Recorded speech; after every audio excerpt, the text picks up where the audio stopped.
जय यीशु सभी को। लूका सुसमाचार 19वां अध्याय 1 से 10 तक, जहां हमको सकाइस का हृदय परिवर्तन देखने को मिलता है। जब यीशु मसीह यरीहो नगर में प्रवेश कर मार्ग से गुजर रहे थे, तब वो जकाय नामक एक व्यक्ति था जो कर लेने वाला उसका अधिकारी था। वो धनवान था। जकाय यीशु को देखने के प्रयत्न में था। वह कोना था, किंतु भीड़ के कारण वह देख ना पाता था, क्योंकि वो नाटा था। वो जकाई आगे दौड़ा और यीशु को देखने के लिए एक गुल्लर के पेड़ पर चढ़ गया, क्योंकि यीशु उसी मार्ग से जाने वाला था। जब यीशु उस स्थान पर पहुंचे, तब ऊपर देखकर उसने बोला, जकाई शीघ्र उतर आ, क्योंकि आज मैं तुम्हारे घर पर ठहरूंगा। वह तत्काल पेड़ से नीचे उतरा, यीशु को अपने घर में आनंद पूर्वक ठहराया। यह देखकर सब बड़बड़ाने लगे और यीशु ने एक पापी का अतिथि स्वीकार किया। इस पर जकायस ने खड़ा होकर प्रभु से कहा, हे प्रभु, देखिए मैं अपनी आधी संपत्ति गरीबों को ये देता हूं।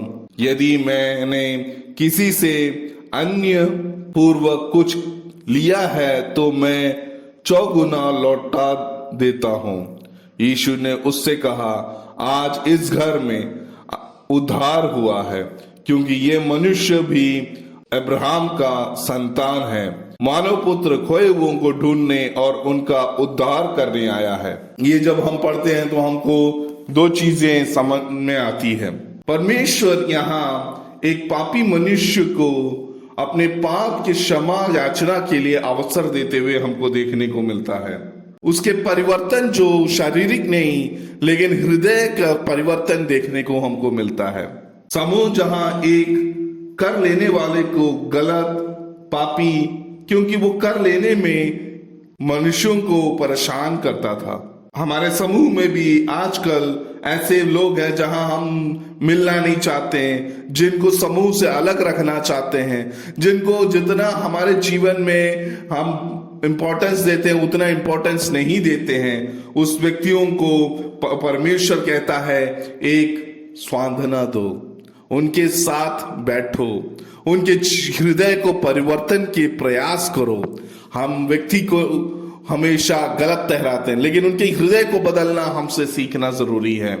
यहां परमेश्वर बोलता है, हृदय फेर बदल करो, हृदय में परिवर्तन लाओ।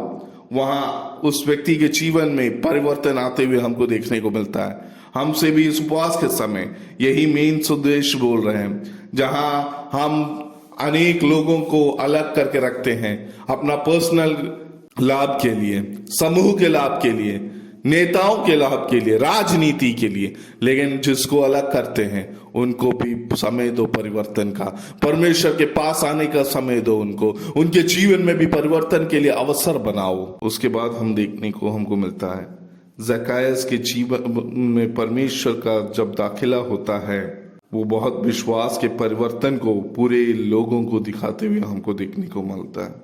परिवर्तन के लिए क्या बदलाव करना जरूरी है हमारे जीवन में। जो समूह में जिस इंसान को कोई पसंद नहीं करता था, कर लेने वाला, अन्याय रूप से कर लेने वाला, उस इंसान का जीवन में परिवर्तन लाते हुए हमको देखने को मिलता है। जिस अमीर या गरीब हो, सबको एक एक पाई के लिए हिसाब लेने वाला इंसान का हिसाब परमेश्वर लेते हुए हमको देखने को मिलता है, और बोलता है, ये अब्राहम का पुत्र जो खोया हुआ था उसको वापस हम ले रहे हैं। हम जहां रह रहे हैं अनेक रूप से पापी मनुष्य हैं, लेकिन उनका भी फेरबदल, हृदय में परिवर्तन लाने का हमसे बनना चाहिए। उसके लिए हम प्रयास करना चाहिए। विश्वास से खोए हुए को भी नया व्यक्तित्व दे सकते हैं। विश्वास बहुत बड़ा औजार है हमारे क्रिस्तीय जीवन में। क्या इस उपवास के समय हम और आप अपने जीवन में परिवर्तन लाने के लिए तैयार हैं? क्या हम और आप दूसरों के जीवन में परिवर्तन लाने के लिए तैयार हैं?